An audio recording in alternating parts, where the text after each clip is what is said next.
Olá, alunos! Vamos para mais uma aula. A aula de hoje a gente vai começar um novo assunto. A gente vai falar sobre Roma, Roma antiga, né? A história de Roma.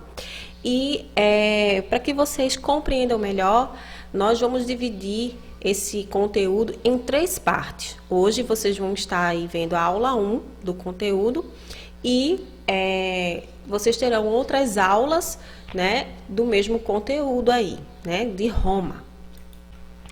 Então vamos lá. Depois de a gente aprender um pouco sobre a cultura grega, né, a gente vai ver aqui, agora um pouquinho da cultura romana, que também trouxe aí grandes contribuições para a história, tá certo? Então vamos ver aqui o próximo slide. A gente vai ver aqui algumas informações bem importantes. Peço que vocês fiquem atentos a todas as informações que vão estar colocadas nesse vídeo. Aqui eu coloquei para vocês, né, alguns tópicos bem importantes, né?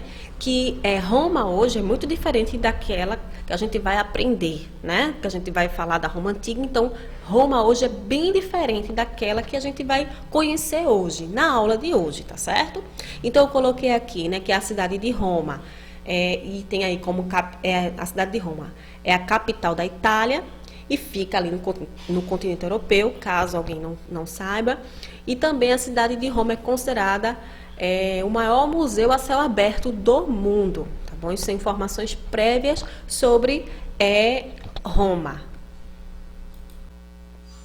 Nesse próximo slide, a gente vai ver aqui um pouquinho, né, o mapa político, né, da Europa.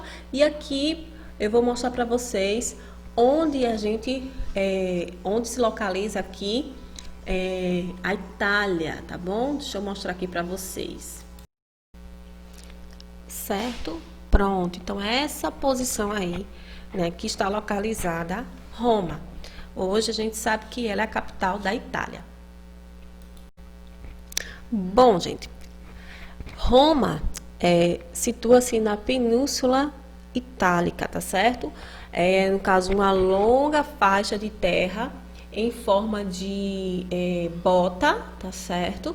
Que se estende ali pelo mar Mediterrâneo. Então, quando a gente fala de península, é porque existe ali ilhas, lagos ao seu redor. No caso aí, não é uma ilha, porém a gente tem o mar Mediterrâneo dando aí, envolvendo, né, o país, não é isso? Ok? Bom, a gente já sabe aí, né, onde se situa na atualidade Roma. A gente sabe que é a capital da Itália. Agora a gente vai ver a formação de Roma na antiguidade, tá bom? Então a gente vai conhecer aí 2 vertentes da formação romana. A gente tem aí, né, a formação do mito da fundação de Roma, que eu vou explicar para vocês como se originou. Bom, gente, existe uma origem lendária sobre a formação de Roma, né? Essa origem está relacionada a um mito que conta a história de 2 gêmeos, chamados de Rômulo e Remo.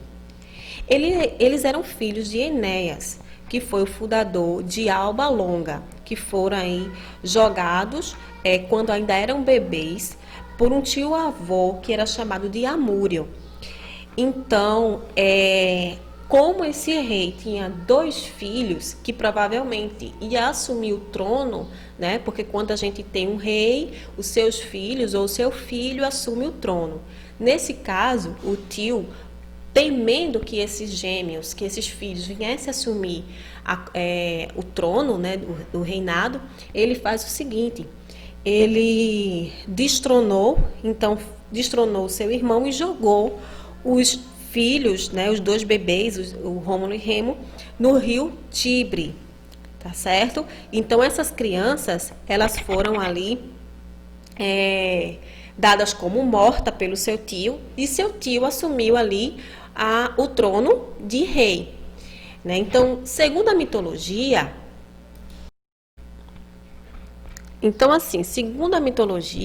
Rômulo e Remo são os 2 irmãos gêmeos, e eles foram criados e amamentados por uma loba, tá certo? Então, segundo a história, né, esses dois gêmeos foram os fundadores de Roma. Aí, o que é que acontece? Depois que eles cresceram, eles voltaram para sua cidade e destronaram o seu tio. Pronto, aqui nesse que eu já tinha falado antes, mas aqui nesse slide eu coloquei para vocês aí, né, que tem aí, seu tio Amulho deu o golpe, tomou o poder e mandou que os gêmeos fossem jogados no rio Tibre, sendo que eles foram salvos por uma loba que o amamentou e manteve aí os dois meninos vivos, né? Essa é a história mitológica sobre a fundação de Roma. Outro detalhe também que a gente vai aprender aqui é que o que acontece? Quando Rômulo e Remo eles conseguem aí destronar o seu tio, né? Aí eles voltam para a sua cidade de origem, recuperam o trono lá de Alba Longa, né? Onde eles fundaram Roma. E o que acontece? Que era o local que antigamente correspondia a Roma, certo? Roma antigamente era Alba Longa. Então, o que foi que aconteceu? Eles destronaram o seu tio, porém apenas um poderia assumir o trono. Então, o que aconteceu? Rômulo mata o seu irmão, Remo, e assume o trono. Não poderia ter dois reis. Porém, como Rômulo matou Remo, então ele assume o trono e passa a ser rei. E é daí que vem a origem do nome Roma, pelo fato de ter sido fundada por Rômulo.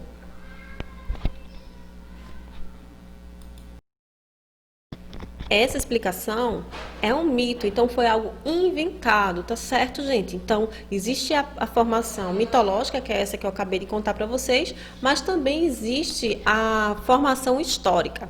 Vamos ver aqui a formação histórica. Então, segundo a origem histórica, os povos que deram início à formação de Roma foram os latinos e sabinos, tá certo? Então, esses latinos viveram ali na Península Itálica, por volta ali do século X a.C. e viviam ali do pastoreio, né? E tiveram ali, contribuíram ali para a formação de Roma. Também tem os sabinos, que também viviam naquela região e se uniram aos latinos, tá bom? Então, essa união desses dois povos, latinos e sabinos, deram origem aí à cidade de Roma. Então, vocês tiveram aí duas histórias, né? A questão da origem mitológica e também da origem histórica. Então, por volta de 753 a.C., né? Aí eu coloquei em século, mas o ano era 753, né? Localizava-se na Península Itálica, ali próximo ao mar Mediterrâneo, né? A Cordilheira dos Alpes. Então, o que é que acontece? Também, segundo os historiadores, a cidade, né, se consolidou em decorrência de três principais povos. Então, a partir do século VIII, né, 753, a gente passa aí a escutar três povos, que são eles, os gregos, os etruscos e os italiotas, tá certo? Então, Roma praticamente foi composta, né, por esses três grupos etênicos. Certo? Então, desde sua origem, Roma foi composta de pessoas de várias tribos ou grupos etênicos, tá bom? Então, ao longo dos séculos, essa cidade se desenvolveu, né, e começou a ter aí um poder e compartilhar também esse poder entre os grupos de famílias. Então, a gente pode afirmar que a história de Roma era dividida em grupos etênicos, mas também tem um contexto importantíssimo, que foram as formas de governo. Roma teve particularmente 3 formas de governo, que são elas que eu vou apresentar para vocês agora. Bom, pessoal, como eu falei, a divisão histórica de Roma se divide em 3 formas de governos, que são elas: monarquia, república e império. Nós vamos começar a falar da monarquia, tá certo? Então a gente vai se empreender até o momento, essa primeira aula da gente, a gente vai falar apenas sobre a monarquia. Então essa aula está dividida em 3 partes, tá bom? Essa primeira a gente vai ser monarquia, segunda parte república e a última império. Então, vamos lá. Vamos falar agora um pouquinho sobre a monarquia romana, tá bom, gente? Bom, pessoal, a monarquia romana teve início em 753 a.C. e foi até 509 a.C. Durante a monarquia, Roma foi governada por 7 reis etruscos e latinos. Então, a cidade contava com 2 avenidas principais que se cruzavam de norte a sul, de leste a oeste, tá certo? Então, Roma foi quando se tornou império, foi um dos maiores impérios da história, tá certo?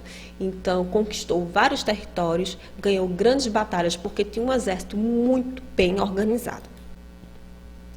Então, a partir dessas cidades principais, né, a partir delas, seguiam-se ruas paralelas que formavam um traço regular e ortogonal da cidade. Como se fosse assim um tabuleiro de xadrez, muito bem organizado.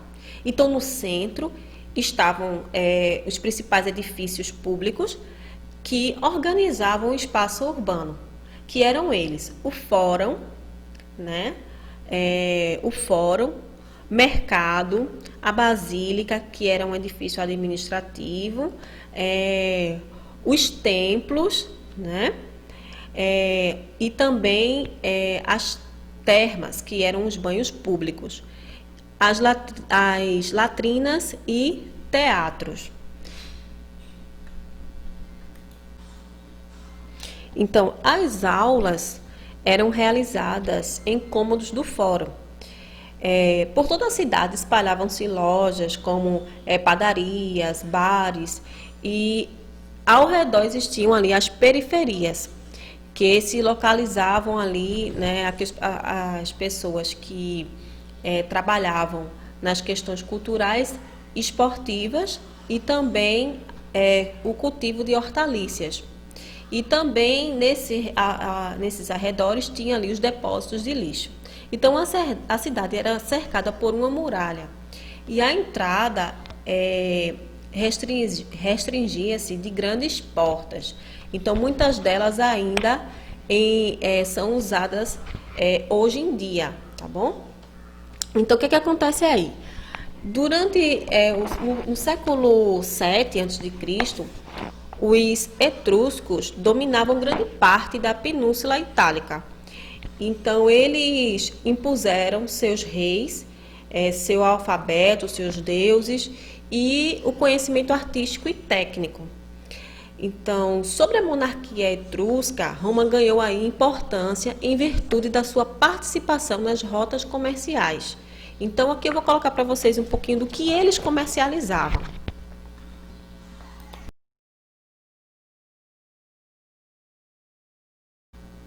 Então, aqui eu tenho a definição, né, como vocês podem ver, o que era comercializado nessa época. Então, eles se destacavam no comércio e no artesanato e se instalaram na cidade de Roma por meio de um casamento ou prestações de serviço para os romanos. Então, após a chegada dos etruscos, Roma aumentou seu comércio e prosperou bastante. Então vejam só, os etruscos acabaram aí influenciando a cultura romana, a arte, deixando um legado cultural muito importante. Então, esse arco que vocês estão vendo aí, né, que é o arco abobado, né, nas construções, foram um marco, né, da história romana.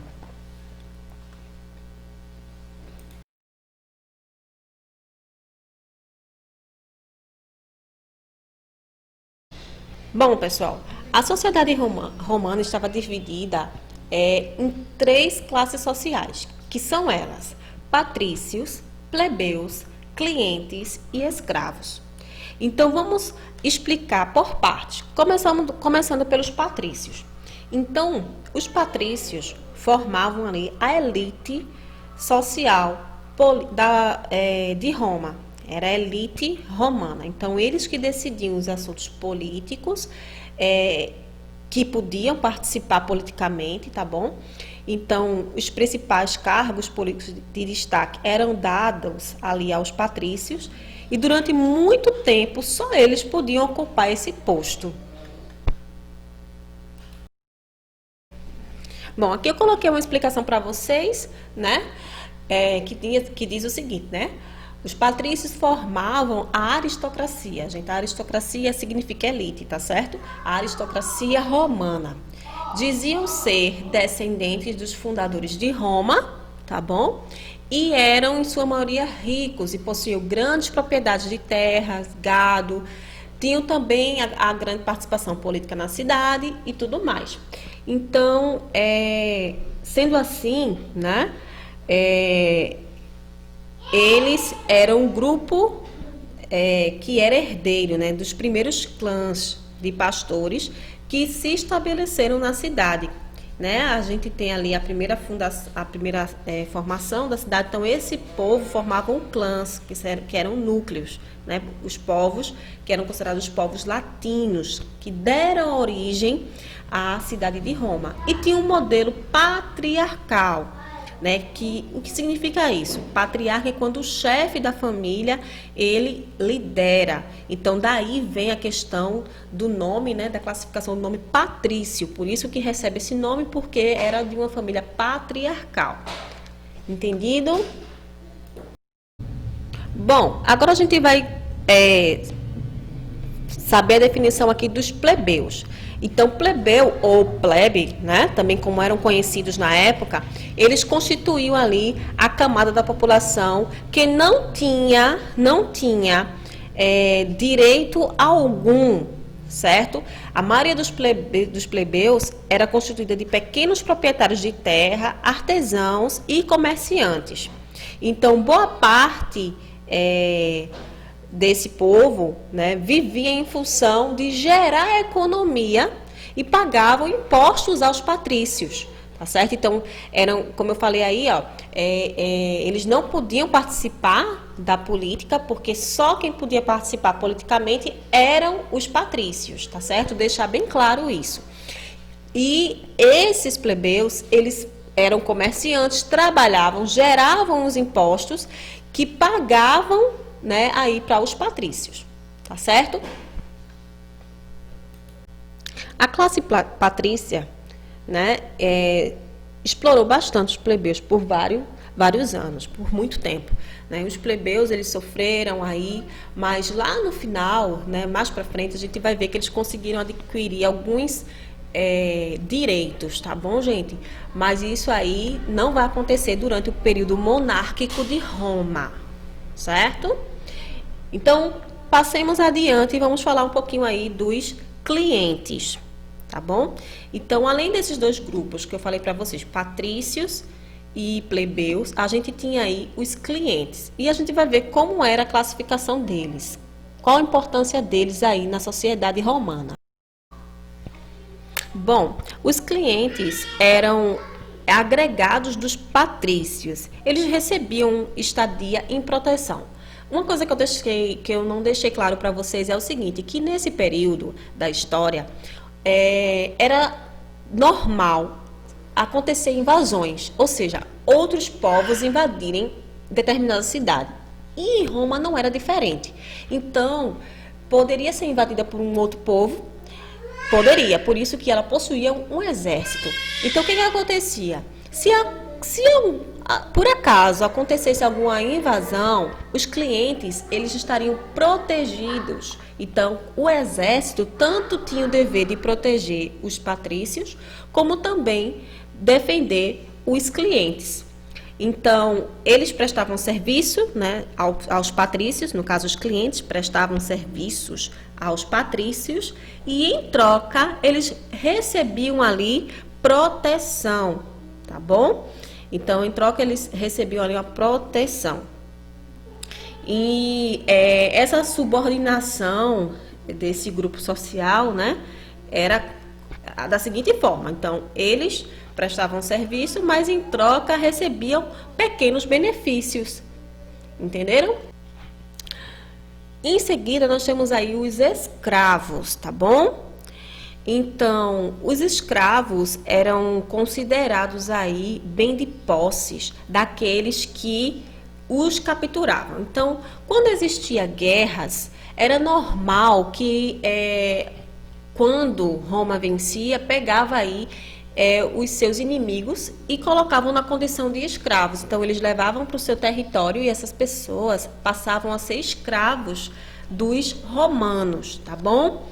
Então, outra coisa também, como uma pessoa se tornava escravo dentro da cidade de Roma. Roma também colocava ali como escravo os estrangeiros, ou seja, pessoas que vinham de outras nacionalidades e vinham para a cidade de Roma em busca de uma melhor condição de vida e tudo mais, porque querendo ou não, Roma estava crescendo, estava expandindo.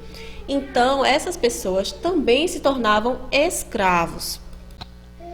Então, também poderia se tornar escravos aqueles que não tinham condições de pagar os impostos cobrados pela classe patrícia. No caso aí, eram aquelas pessoas que faziam parte da plebe, ou seja, os plebeus. Então, qualquer plebeu que não conseguisse pagar os impostos aos patrícios, eles também poderiam ser reduzidos à classe escrava, eles poderiam se tornar escravos, tá bom? Por isso que eu coloquei aqui, ó, os escravos nessa época, né, era um número reduzido, mas porém eram os prisioneiros de guerra ou escravos por dívidas. Então, esse escravo por dívidas é justamente a classe plebeia, né, que não podia pagar o imposto e acabava sendo reduzido aí a escravo, tá bom? Nessa outra imagem que eu vou mostrar para vocês aqui, mostra uma ilustração explicando novamente como era a sociedade romana: patrício, plebeus, clientes e escravos. Pronto, nessa ilustração eu coloquei aqui, né, uma imagem que destaca mais ou menos como era cada classe social, tá bom? Tem aqui patrícios, tá bom? Em seguida tem os plebeus, depois eu tenho os clientes, que detalhe, também era chamado de colaborador, tá certo? Colaborador pelos patrícios, colaborador dos patrícios. Aí essa é a divisão da sociedade romana no período monárquico, tá certo, gente? Passemos adiante então. Bom, agora a gente vai entender como era organizada a política romana no período da monarquia. Eu coloquei aí em destaque para vocês como é que ficava organizada, né? A gente tem aí o rei, que era o soberano. Abaixo do rei tinha o senado, que era composto aí por um conselho dos anciãos, que eram anciãos significa os homens mais experientes, né, que tinha mais de 60 anos, que fazia parte desse conselho. Então, esse órgão era formado exclusivamente por patrícios, tá certo? Depois do senado, a gente tinha a Assembleia Curiata, que tinha ali parte das famílias da aristocracia, parte da elite romana, que tinha como objetivo votar, né, fazer com que as leis elas vigorassem e também aprovar as guerras que eram feitas. Então, a gente tem aí esses três pilares, que eram o soberano, que era composto pelo rei. Em seguida, eu tinha aí o senado e em seguida a Assembleia Curiata, tá bom? Nessa outra imagem eu coloquei aqui uma ilustração para que vocês possam entender melhor, né? Aí dentro da monarquia eu tinha ali o rei, vocês estão vendo aí em destaque, que também, além de governar, ele também tinha poderes na parte religiosa, jurídica e militar. Aqui eu coloquei, né, o Senado, né, que é o Conselho dos Anciãos que eu falei para vocês, que tinha ali a função de fiscalizar e elaborar as leis. E tem a Assembleia, que votavam e criavam as leis que eram impostas ali pelo Senado. Então, o Senado lançava as leis e a Assembleia votava e escolhia qual era a lei que seria vigorada. Entendido até aí? Então, seguimos adiante. Bom, gente, então aí deu para entender como era a formação monárquica. Sendo que a monarquia começa a perder força, porque começa a acontecer aí um choque entre o rei, que era etrusco, e os patrícios, tá certo? Então, esse choque fez com que acontecesse ali uma ruptura no período monárquico. Então, o rei foi deposto pelos patrícios, os patrícios, né, expulsaram, né, o rei, e foi implantado um outro regime, que é o regime republicano. Então, mas esse assunto vai ficar para a próxima aula, tá certo? Então, a parte 2, vocês vão estudar Roma, certo? Sendo que a parte república, tá bom? Então, a gente vai ver como era organizado o período republicano, romano, e ver o que mudou a partir desse momento, tá bom? Então, as atividades, como sempre, vão ser lançadas na plataforma. Qualquer dúvida, vocês podem me chamar, tá bom? Espero que vocês tenham compreendido a aula de hoje. Vou ficando por aqui. Fique com Deus e até a próxima aula.